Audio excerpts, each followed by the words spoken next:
Welcome in to the DNVR Avalanche Podcast, presented by Davidson's Beer, Wine, and Spirits, my go-to stop for anything and everything Breckenridge Brewery. I'm your host, Rudolph, joined as always by AJ Haefele for another day of Avs training camp. A little bit later on, we'll get into this whole broadcasting situation that has started to develop around the NHL, but for now, man, intensity seemed to ramp up a little bit at the end of today's practice, didn't it?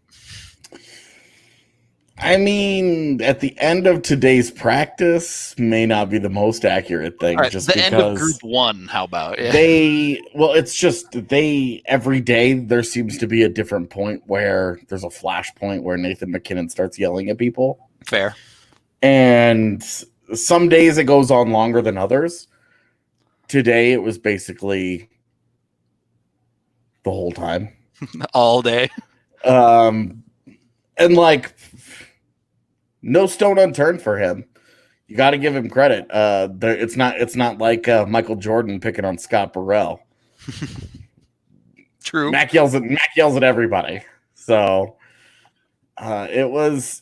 There were some moments today, and it's not. I want to dispel the notion that it's unhealthy. First of all, that's not for any of us to decide. Only the people in that locker room can tell you if they have a problem with it or not. Yeah. Second, it's one of those things. There's always a common thread in greatness, right? When you look through the annals of sports history and you find some of the best of the best of the best, a lot of them have that intensity, that competitiveness, and that drive to just obliterate and annihilate everything in its path. I think Mikko put it pretty well today when he said MacKinnon demands a lot of people. He demands perfection, even in practice. Well, and one of the reasons why MacKinnon is able to demand that from others is because he demands it from himself first. Right. And when he delivers, he expects those around him to raise up and give the best that they can as well. If you have that kind of ceiling and you regularly touch it, you expect the people around you to be able to do the same. Yep. That's just kind of the reality of the best players in the world. And if you're not, you could easily make the argument that you're doing a disservice to your teammates and to your organization. Yep. As a result of that, we've seen a different Nathan MacKinnon over the last number of years. As a result of that, the Avs are in the postseason for the third straight season. He's a Hart Trophy finalist for the second time in 3 years. That can't be overlooked. That can't be overstated. Yeah. I don't know if he'll win, but being a finalist again, who knows? This might be the string. He might be a finalist 5 more times in his career. You know, like this could just be the beginning.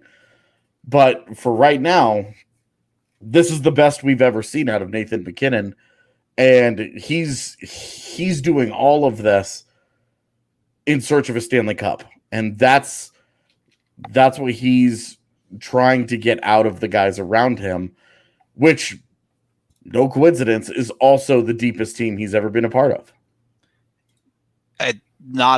Honestly, I don't even think it's that close. Like how deep this team is, even compared to last year's team and 2017-18, this team is miles deeper with not just the top 12, but as essentially every single person that we've talked to at training camp has said, look, we have 15 players deep on the forward side and 9 on the defensive side that we can put out there and know what we're going to get. And 2 guys who gave you starting caliber goaltender results this year. Exactly. It's almost cheating because it almost is. The only other team that you would consider in terms of talent was that 13-14 team when he was a rookie, and that top 6 was unbelievable. Yeah. But it was just the top 6 and Varlamov. After that, you had a very, very mediocre defense, even with prime Eric Johnson and rookie Tyson Barrie. The rest of that defense left a whole lot to be desired. And that bottom 6 was bad and got crushed every time out. This is easily the deepest, most complete team And this version of Nathan MacKinnon should scare the absolute bejesus out of everybody else.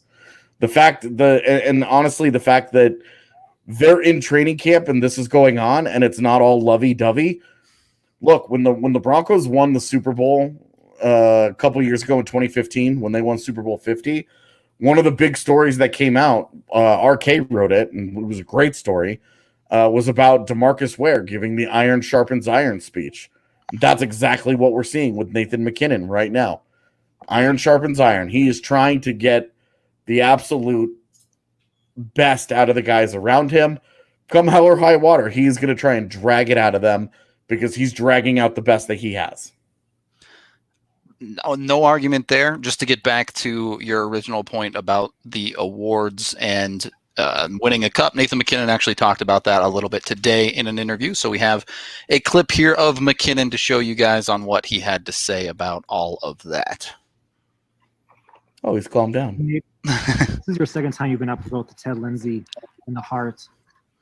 What does it mean to you for just having that recognition, not just from the media around the league, but also from the players, that they think you as one of the best players, and now twice in 3 years you're up for both awards? Thank you.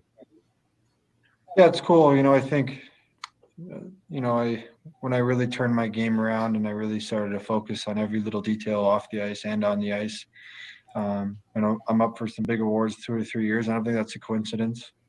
Obviously, getting older and getting more mature helps, but I definitely had to dial it in every aspect of my game. I never, I had some tough seasons to figure that out, and once I did, it's obviously very rewarding. I know a lot of people close to me are proud, but like I've always said, I think to leave a legacy, you have to win. That's what I'm not really looking to do, is leave a legacy, but I want to win with these guys. We're such a close group. Everyone wants to see each other succeed, and obviously with my teammates, being so amazing, play with some great players, and they make my life really easy out there. All right. So from the horse's mouth a little bit there, he walked it back, but at the end of the day, he said, if you want to leave a legacy, these awards don't matter. You got to win the big one. Yeah, and it's true. What's the biggest? Taylor Hall has won a Hart Trophy, and what is one of the things that we hear, you and I hear most often when we've talked about Taylor Hall coming to Colorado? He's never won anything. That's not what I hear. I hear every day that he's a lottery ball wizard. But well, come on. But yeah, that's right. Yes, that is. But it will be irrelevant in Colorado. I refuse to go back to the lottery. You go beyond Taylor Hall. You talk about huge names of the game, guys that will be in the Hall of Fame. Jerome McGinley, the Sedins. First thing that always comes up. Joe they Thornton. Never won the cup. So yeah, it never. And the difference. The Sedins lost in a Game 7. They were awfully close, indeed. Yeah. Gimlet did too. Calgary had their "it was in" moment. Oh, they did. You look at Joe Thornton even got to the Cup Finals that one time with the Sharks, right? Like, so those guys, they were at least like, you're trying to get to those 16 wins. They got at least to 14 of them, right? Yeah. About as close as you're allowed to get to the cup without actually winning the thing. Yeah. For MacKinnon, right now, the high water mark in his career is lost in Game 7 of the second round. So there's work to be done. Now, obviously, he's young. We have high expectations for this team over the next couple of years. Even if you got to go and chase that asterisk, the COVID Cup will still count. Amen to that. This is still a Stanley Cup getting awarded, and this is still something these guys have worked their whole lives for. It doesn't matter if it's going to be happening in July, August, and September instead of April, May, and June. None of that matters. All that matters is that the cup is on the line. This is what Nathan MacKinnon is here for. This is what Joe Sakic came back to take over the Avs GM job to do, to reclaim that glory that he helped build and the reputation that he helped build when this franchise moved to Denver. The Nordiques didn't have an illustrious history. And the first 10 years, certainly of Avalanche history, about as glorified as it gets. It's about as good as a franchise could possibly ask for. Yep. And this is a group that understands that history, wants to reclaim it, and wants to start to write their names in the history books, the meaningful history books, not the hockey reference, cool stats, bro history books. The ones people remember. How about that?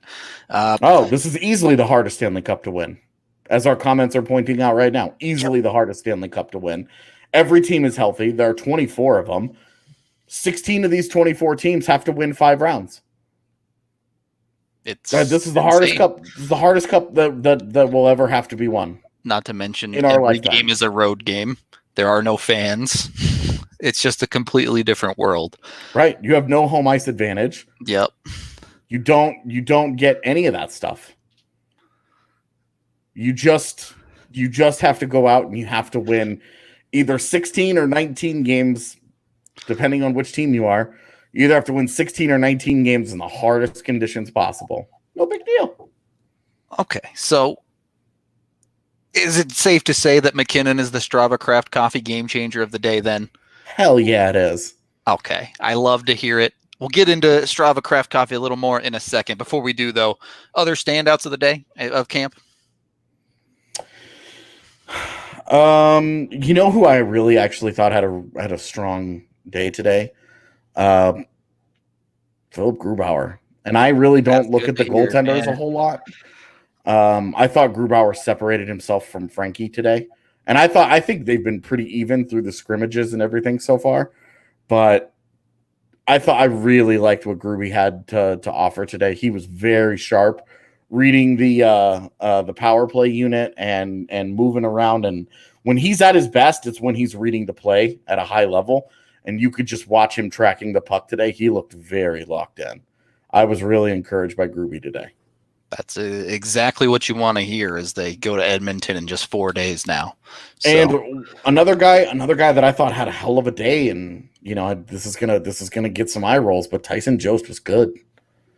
he was all over the place. They had him on the PK doing a lot of different things, not on the second power play unit today, just the PK, and it was a good day for him. He looked good. He looked really good 5-on-5 on that. He instead of playing on like that fifth line, they rotated him in next to Comfer, Donskoy, and Nemesnikov, and he looked good next to those guys. I have a theory, okay?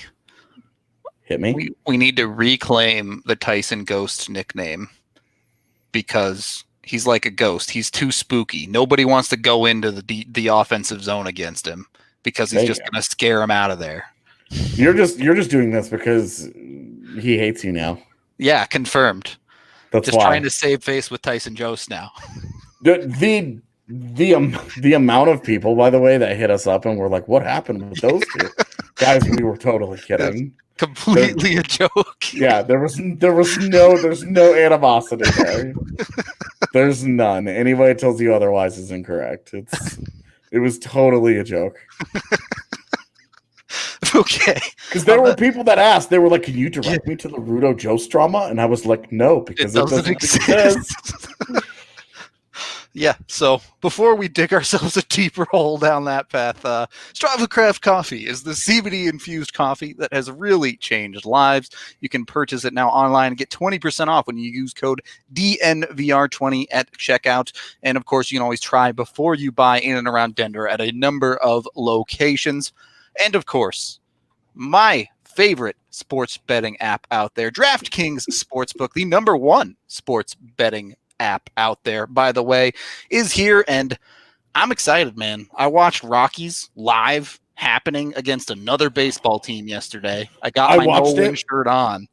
I watched it while beating Halo 2 on the Master Chief Collection. Yeah. By the way, if you haven't played it on PC, soft recommend.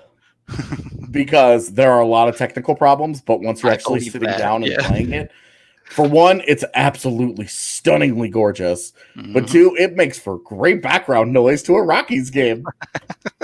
A little pew, pew, pew, pew, pew. And I didn't realize it because I haven't played that campaign in forever, but You spend the last like 5 levels of that game only using alien weapons.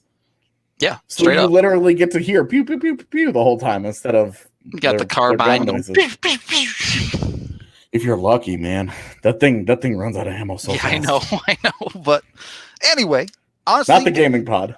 if you want to bet on video games, you can do that on DraftKings too, as they have things like Overwatch League and etc. to bet on, or you can just stick with your Rockies regular sports, be like AJ and take the YOLO shot on Marquez winning the Cy Young in the NL. So 6,600. Come on. I know, it's crazy. It's I crazy. feel like people not making that bet are doing themselves a disservice. If they're not making that bet, they should at least be taking advantage of their odds boost with amazing advantages like the Grand Slam offer. All you have to do is place a pregame bet of at least $25 on your home team, and for every home run they hit, you'll get $5 worth of free bets.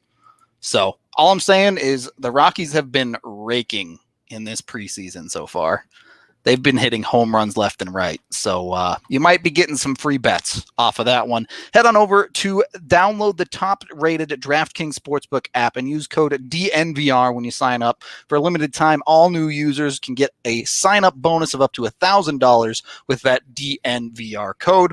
Only at DraftKings Sportsbook. Must be 21 or older. Colorado only. Bonus comprised of a first deposit bonus and first bet match, each up to $500. Deposit bonus requires 25x playthrough. Restrictions apply. See DraftKings.com/sportsbook for details. Gambling problem, go 1-800-522-4700. Second period of the DNVR Avalanche podcast presented by Davidson's with Rudo and AJ. It's getting down to crunch time. The Avs need to make decisions on Friday to decide for their 31-man roster to take to Edmonton. Is that the roster limit day? Correct. Oh, that's cut day, huh? Cut day is Friday. It's too bad we don't have a schedule. I know, right? What can you do? Ask for a schedule. Either way, cuts do have to be made. The Avs roster is 34, correct? So they have to make 3 cuts. There's a good chance one of those is a goalie. Yep. So if we I know assume there's been a lot of speculation about them taking 4 goaltenders, but as far as I know, the plan is to take 3, barring health. So if they take a 4th, somebody's nicked up. One of the goalies is nicked. Yeah. So play that by ear. Under the assumption that they take 3 goalies, there's 2 skaters that they have to cut. Mm-hmm. Right now, AJ, who you cutting? Well, the Makar injury complicates this. It sure does. Because if they take him, they're already down a dude. I would assume they're taking him. They're taking him. Unless this injury is far more serious than I've been led to believe. Yeah, barring amputation, Cale Makar's going to Edmonton. And even then, it would probably depend on what got amputated. So, Cale Makar is going to Edmonton. I would say the last 2 days of practice, because yesterday was an off day, so obviously not counting yesterday, but 2 days ago. Bowen Byram's looked really good. It was just drills for Group 2 today, but he was flying. Made Michael Hutchinson look real bad on a couple of occasions too, which I don't want to get into because don't need to. Yeah, he has not looked good a single day of camp. Leave it at that. But on the Byram side of things, is that just one of my cuts would be Hutchinson. If I was in charge, if I was running the Avalanche right now, you're bringing Werner. I'm taking Adam Werner as my 3rd goaltender. They both have the same amount of wins this season, so just personally, that would be for the Avs anyway. Yeah. That's what I would be doing. I would also. I think I agree with Evan. I think McDonald's looked really good. Bednar talked about that today as well, saying, having a swing player like that is really useful in a situation where you have a limited roster. Yeah, I don't think they would because they're committed to the whole experience thing. Yeah, I would take him over Dries. I don't think Dries has done anything in this camp that has stood out to me. I also feel that way about Tynan. Right. I feel like those are two hard AHL players with very limited upside for coming in. And I've liked Bowers. Obviously, there's potential that you're buying into there. There's upside that you're believing in, especially because I think Bowers, and we talked about this with Kaut a little bit as well during the season, but you put him next to good players and he elevates his game to match that. Right. That this is a guy where when the talent level gets higher around him, his play raises. He may not be good enough to carry a line, but Right. he's good enough to make a good line better. Exactly. And that's a very valuable glue guy type of piece. I would take that. McDonald has played both defense and forward throughout this camp. He's switched based on needs. When Bowers was hurt, he was playing forward. Now that McCarr's hurt, he's back to defense. That's valuable, as Bednar said. And to be honest, he's looked really good. So I think that this is almost an audition for him, as we've talked about with a guy like Timmins and a guy like Bowers. When they re-signed to McDonald, I wrote a whole article that he could be the 7th D type guy. Yeah. He could be a guy that they keep on next year's roster, especially if there's a cap crunch. Having one guy to be your 13th forward and your 7th defenseman makes him a very intriguing piece. An extra $700-800K on your cap right there. Exactly. That's another $800K to offer Taylor Hall. Couldn't even finish that with a straight I'm just kidding. Don't freak out. Couldn't even say it with a straight face. So, is it between those three then, you think? Dries, Tynan, and McDonald, two of those three aren't going? I would not cut a single forward that they've brought. Okay. They have 18 of them. I think that's the sweet spot. Yeah. Just bring them, all of them. Because they're not going to cut Dries and they're not going to cut Tynan, I would bring all of them. Under no circumstances am I cutting Shane Bowers. This is too good of an experience for him. Bring him along. So realistically, you're looking at McDonald and Lindholm then? Yes, you're looking at two defensemen. And McDonald and Lindholm. I still wonder if Byram is on the outside looking in. Sure, could be. Just because if disaster strikes and the contracts and blah, blah, blah, blah, we'll see. But I would say that that's way too much of a concern, because if he's your 10th guy, like I think we've talked about this yesterday, we think that there's a clear top 9 with Timmins at 9. If he's your 10th guy and he's playing 10 games, something has gone horribly wrong, and yet you're still winning, so things are good. Right. You've at least advanced a round with him in the lineup. You're fine. Yep. So, I would cut, me personally, I would cut Lindholm and McDonald. I think Lindholm was coming. Yeah. And that's where the leaning on experience, particularly in the organization. Lindholm has 66 games, I think, in an Avs jersey. So, and was very, very well respected in that Eagles locker room this year. Yeah. And you can see it on the ice, how he interacts with the guys. These guys were together all year in Loveland, mind you. So it's not like these are just randos. Outside of Byram, these guys all are very familiar with each other. And you can see how guys like Tynan and Dries, they very much take cues from Lindholm.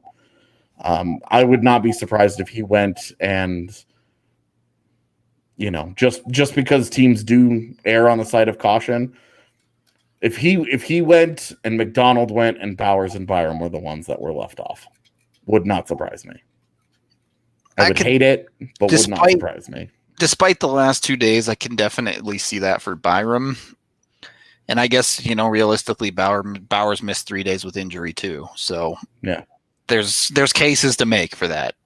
And like McDonald's versatility, just it feels so easy, right? If you're that deep in injuries anyway, having a guy that can play both spots helps a lot. So in that regard, in a specific situation where you've lost 3 forwards or 3 defensemen, and that guy could do either, I can see that. I hope they take Byram. I hope they take Bowers. But at the end of the day, just if you're believing that these guys can help your team, your NHL team next year, why would you not? Like, yeah.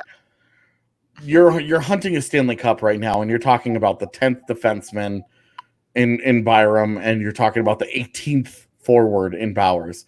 If those guys aren't in those spots right now, what are we even doing talking about planning for them next season? They're not playing next, or they shouldn't be if they haven't earned those spots. We'll put it that way. Either way, we can take our second period break there, as the Avs do need to do a little bit of manscaping on that 34 players to get it down to 31. So Manscaped has the new Lawnmower 3.0 trimmer to take care of any scaping you need to do yourself, whether it be below the belt, above the belt. AJ, it looks like you trimmed up there. I still haven't gotten to my shave. Literally, first time I'd ever actually used the lawnmower. Oh, yeah? Yeah, I well? busted it out of the box, and it was like, yeah, well, it was fine. All right. Well, I really loved it the first time I used it. Have to use it again here. I'm slacking on my business here, but we agreed on this yesterday. I literally did this. I went and did this like an hour ago because I was like, oh, I promised on the pod yesterday I would do this. And then I show up to this, and I'll be shaved tomorrow. I'm gonna go. You don't look like a mountain man. You look like a traitor. I'll get back on the good team tomorrow. Undercover agent for today, but. You can pick up your perfect package 3.0 from manscaped.com. Use code DNVR20. Don't be a traitor like me, and get your 20% off and free shipping when you check out. Third period of the DNVR Avalanche Podcast, presented by Davidson's with Rudo and AJ. Going to take a little bit of a left turn with this third period here, as obviously an issue the Avs have been very acutely aware of, more than most teams, but there seems to be some confusion on exactly how particularly the play-in round and round-robin games are going to be broadcast nationally, as there was talk about local broadcasts being able to do it, and then that was retracted, but not actually retracted, and then NBC is going to do every game, but local broadcasts will do it too, but there's going to be blackouts. Basically, it's a big confusing mess to me, AJ. Can you clear it up at all? My reaction to trying to go through all of this, because I tried to get all of this sorted before the show today. Oh God! Do you know the GIF from The Office where Jim looks at the camera and he says, "What is going on?" Yeah, that was me trying to figure all of this out. I thought more Community, to be honest. Old pal Adrian Dater also said that Channel 9 was going to try and take one of the games. And so I'm like, great, more confusion. Yeah. What is going on? All I know is that the NHL blew this. Definitely. Something went wrong along the way. We have talked about this before, that when it came time to broadcast the games, they needed to open up the app. Their chance to blast it to everybody and be like, hockey is back. Yep, throw it on all of the channels for free, stream it for free, absolutely blow out everybody's opportunity to see hockey. Make it so that there were no excuses whatsoever to not watch these games. Yep. Especially when one of your favorites for the Stanley Cup has a massive carrier dispute in its own market. And if that does end up being the case, the vast majority of Colorado will not be able to watch the round-robin games legally. Well, that's not true. They'll have to go to bars or things like that, which please do come to the DNVR bar. The DNVR bar. But even that's a problem. I hope all of you will turn out to the DNVR bar, but when we put out that message that we're having the watch party, RSVP quick, because there's limited numbers of people that can be there. Yep. So. Yep. And look, while I can sit here and I can extol the virtues of VPNs, I'm not going to do that on our show. All I will say is, you're right. Correct. Fair enough. But for those who just want to sit down, turn on a television, find the list of, oh my God, there are 5 hockey games on in today. I can just go down the list and go game to game to game to game to game. It will not be that easy. And that is where everybody got failed. That's you're not going to get the Tony X story this year. The guy who has never watched hockey before, but hey, sports are back and hockey is on. I guess I should watch. Oh, wait, this is actually super awesome. You're not going to get it because you won't be able to watch. The goalie just said F it and left. Exactly right. The greatest interpretation of pulling the goaltender that we will ever have. So that it's for the sport of the Big Four that is far and away the smallest in market share. Yeah. That was a missed opportunity to grow that market share significantly.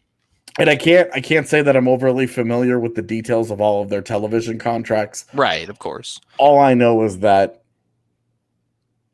exposing your product to as many people as possible during a time when people are absolutely dying for entertainment should have been the goal. Yeah. I'm 100% with you there. Bummed me out to hear the news. Bummed me out to not know what's going on with altitude and whether or not we're going to get to see it. And, you know, and I've never picked sides. I've always expressed my sadness for the employees at altitude who have nothing to do with this. Yep. But have to have people like us, just being people on the internet, constantly yelling at them. Like, Kyle Keefe has nothing to do with this. Right. And Kyle Keefe's the one who's like, hey, we want to be on these channels. We want to do all this.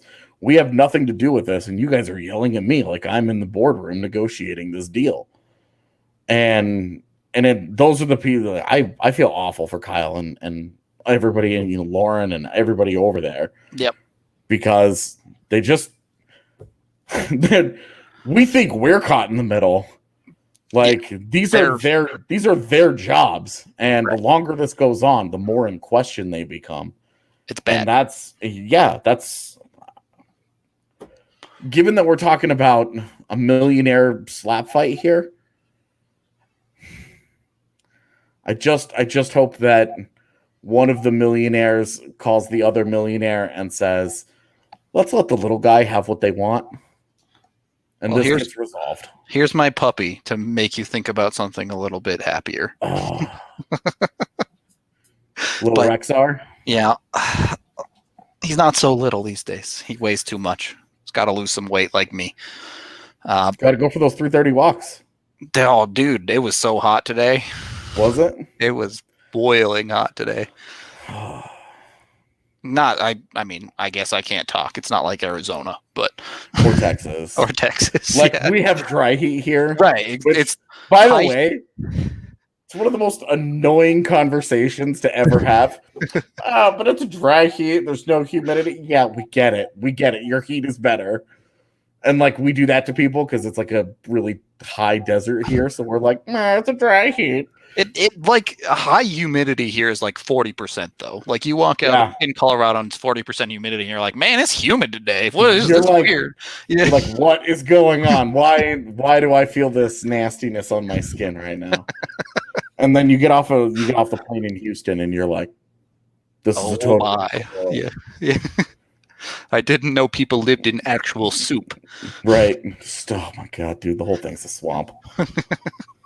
Anyway, swamps aside, I'm actually getting pretty excited for cut day and for them to travel. And like, this is sneaking up on us.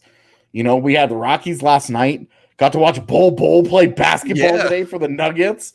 Like, double Bull to you, sir. Oh man, close enough to a triple double too that it was like block more shots. It's almost our time. It's so close to our time. Like 1 week from today, well, I think the game's at like 12:30. We're going to be sitting around watching Avalanche hockey, and well, maybe we might have to be at very least listening to it. Yeah. But Avalanche hockey will be getting played, and it's going to be. God, these have been a long several months, man. That's this week has sucked. Right? And it's just like, let's just get to the good stuff.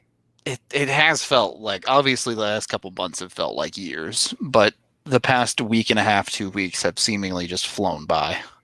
Seriously, I was at the rink again today, and I was torn between I need to go home and do a bunch of stuff, and the second group is finishing up, and this is the last live hockey I'm going to get to watch until training camp in November. Yep. So what do I do? You can while you can. So I was like, I'll stick around and watch Bowen Byram skate around for a little bit more. You gotta love it. You got to love it. We're winding down the show today as we're getting things wrapped up. AJ, final thoughts on camp today, or any other hockey or non-related things? Final thoughts today. I just want to say thanks to everybody that reached out over the last 24 hours. I put out on Twitter that my grandfather died this week, yesterday morning. He was 93. He was a total badass. And a lot of people sent a lot of very kind words my way. And I just wanted to say thank you. I appreciate it. He lived a very full life and accomplished basically everything a person could possibly want to in a lifetime. And it was very nice of all of you. So it was very touching for me and my family. It meant a lot to us. So thank you. All right. Well, definitely sending good vibes your way, AJ. We are going to get out of here for the day, though. Have some fun episodes coming up. We should have Murat Atesh. I think I got it right that time on Friday. It only takes me about 2 weeks to get a name down, but he should be on Friday. Just in time. Yeah, right. Well, he knew I was going to get his name wrong, so he didn't show up last Friday. He gave you an extra reprieve. Exactly. That's exactly what it was. But he'll be on Friday for Free Skate Friday. Obviously, more training camp stuff tomorrow and the cuts on Friday as well. Supposed to get a scrimmage. Yep. So, for the record, I asked the ads if we could stream that, and they said, "LOL, are you serious?" And then said no. Yeah. Well, figures. So I tried. Yep. I tried, y'all. I tried. There was an attempt, but before we do get out of here, of course, we have to let y'all know about Green Mountain Dental Group, the best hockey sponsor we have on here, because let's face it, you ever see anybody lose any teeth in baseball, basketball? No, it never happens. In hockey, it's a common thing. AJ's now trying to think if he's ever actually seen it. I'm actually like baseball, definitely. Because I've seen guys like maybe not lose a tooth, but I've seen like guys, they sliding into a base with chipped things. Yeah, for sure. But I don't think I have in basketball. Outside of like Rudy Tomjanovich getting Superman punched by that wasn't basketball at that point. Kermit Washington. Yeah. Yep. Yeah. Which if you don't know that story, go look it up, because that guy, story. His career ended after that, basically. Ended up being a great coach for the Rockets, though. Yep. So good for him. Maybe he needed Green Mountain Dental Group as well. If he was in Colorado, things would have been better for his mouth. But you can head on down there. They're just 15 minutes outside downtown Denver in Lakewood. And when you sign up for a cleaning, X-ray, and exam, you get a free Sonicare toothbrush. Electric toothbrush, by the way. So it makes brushing your teeth super easy. You don't even have to try that hard. Just stick it in there, let it do the brushing for you, and your teeth will come out squeaky clean. We outie. Thank you, everyone, for showing up, and we will talk to y'all tomorrow.